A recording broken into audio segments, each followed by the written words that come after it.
by Islamists shouting Allahu Akbar. One of them told the British public, "You people will never be safe." I have British friends who have been forced to move to a secure gated refuge because of similar threats. Islam does not deserve to call itself a religion of peace. क्या चाहते हैं? आजादी। हम क्या चाहते हैं? आजादी। ये मारो बैंकों की पॉलिसी नहीं चलेगी, नहीं चलेगी। ये मारो बैंकों की पॉलिसी नहीं चलेगी। अगर बात कट्टरवाद की होती है तो वहाँ इस्लाम धर्म की बात होती है। दोस्तों, इस्लाम धर्म एक ऐसा धर्म है जिसकी पूरी दुनिया विरोध कर रही है। ये पूरी दुनिया इस्लाम की विरोधी बनती जा रही है। आपने हमारे पिछली वीडियोस में देखा होगा कि किस तरीके से चीन, जापान और इटली जैसे देश अपने देश से इस्लाम को धीरे धीरे खत्म कर रहे हैं। वहाँ के मस्जिदों और मज़ारों को तोड़ा जा रहा है, तोड़कर वहाँ पे टॉयलेट और रेस्टोरेंट खोले जा रहे हैं। आपने देखा कि चीन में किस तरीके से कुरान को जलाया गया।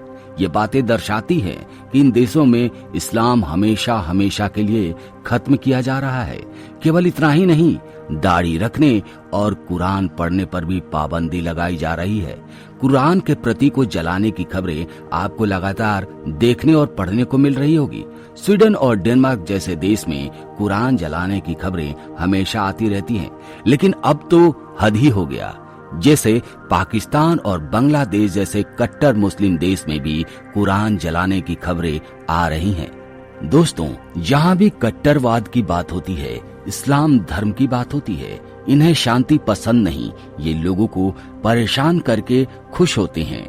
आपने देखा होगा, तमाम खबरें कहीं से भी अगर आती हैं, अगर वो कट्टरवाद से संबंधित है तो कहीं न कहीं उसके पीछे इस्लाम का हाथ होता है। और इसीलिए ये पूरी दुनिया इस्लाम की विरोधी बनती जा रही है। आपको जानकर हैरानी होगी कि अफ्रीकी देश अंगोला में इस्लाम को पूरी तरीके से बैन कर दिया गया है। लेकिन इसे समझने के लिए पूरी घटनाक्रम को समझते हैं। सबसे पहले यह ध्यान दिया जाना चाहिए कि अंगोला में लगभग 90,000 मुस्लिम रहते हैं और अनुमानित आबादी 18 मिलियन है। इतना छोटा समूह किसी देश के एजेंडे पर इतना अधिक क्यों रहता है? इस मुद्दे को व्यापक ढांचे में उठाकर समझना चाहिए। आरंभ करने के लिए यह ध्यान रखना बेहतर होगा कि अंगोला में इस्लाम को कभी भी आधिकारिक मान्यता मिली ही नहीं या नहीं मिल सकती।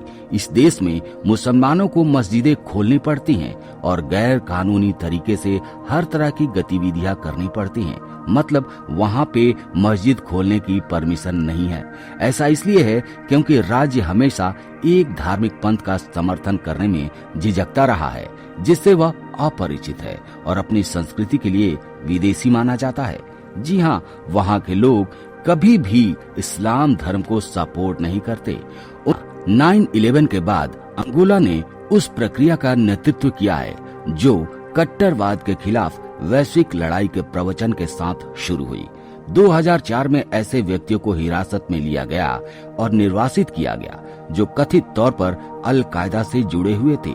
संयुक्त राष्ट्र मानव अधिकार परिषद के विशेष प्रतिवेदक ने 2007 में अंगोला में मुसलमानों की स्थिति पर एक रिपोर्ट जारी की। इस रिपोर्ट के अनुसार अंगोला में मुसलमानों को सबसे मौलिक धार्मिक अधिकारों से वंचित कर दिया गया था।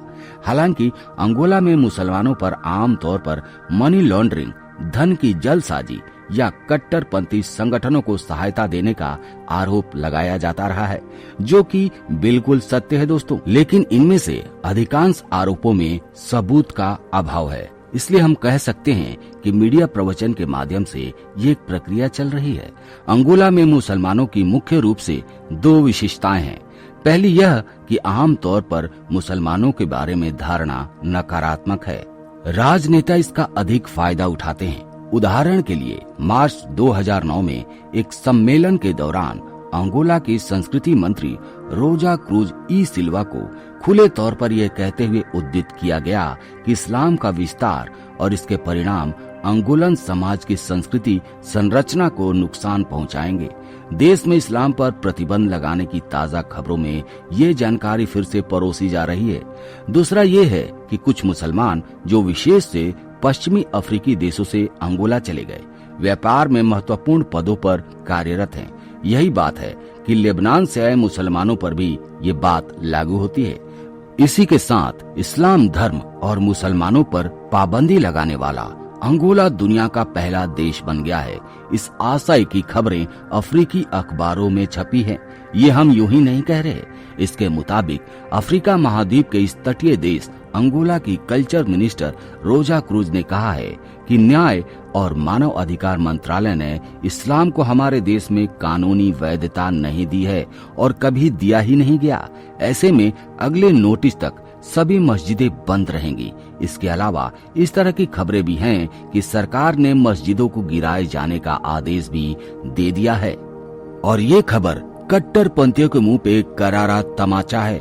अगर बात पाकिस्तान के करें तो पाकिस्तान के मुसलमान पूरी दुनिया में यही कहते हैं कि इस्लाम एक शांति प्रिय धर्म है।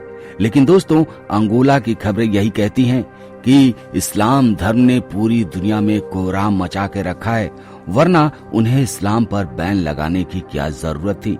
मंत्री रोसा के मुताबिक ये फैसला देश में पनप रहे कई अवैध धार्मिक मतों को रोकने की कड़ी में लिया गया है। मंत्री ने यह बयान देश की संसद में दिया है और कहा है कि अंगोला की संस्कृति के खिलाफ जो भी मत है उन्हें रोकने के लिए ये जरूरी था। इस्लाम के अलावा और भी कई मतों संप्रदायों पर कानूनी रूप से बंदी की तलवार लटक रही है। इस बारे में मंत्री ने कहा कि हमने जिन संप्रदायों की लिस्ट निकाली है वे अगले आदेश तक पूजा नहीं कर सकते। अपने धार्मिक स्थल और उससे जुड़ी सभी रस्मों को बंद करना होगा। यानी वो कुरान भी नहीं पढ़ सकते हैं, वो दाढ़ी भी नहीं रख सकते हैं, वो नमाज भी अदा नहीं कर सकते हैं। इस फैसले के बारे में अंगोला के प्रेसिडेंट जोस एडुराडो सांतोस ने कहा है कि आखिरकार हमारे देश में इस्लामिक प्रभाव के अंत की आखिरी शुरुआत हो चुकी है। दोस्तों, संदेश बिल्कुल स्पष्ट है कि आने वाले समय में पूरी तरीके से इस्लाम धर्म अंगोला में बंद कर दिया जाएगा, यानी उस पर बैन लगा दिया जाएगा। और ये बात कोई नई नहीं है। चीन में भी आपने देखा होगा कि किस तरीके से वहाँ पर मस्जिदों को गिराया गया। मस्जिदों को गिराकर उस पे टॉयलेट बनाए गए, रेस्टोरेंट खोले गए और मुसलमानों को दाढ़ी रखने पर बैन लगा दिया गया, नमाज पढ़ने पर बैन लगा दिया गया।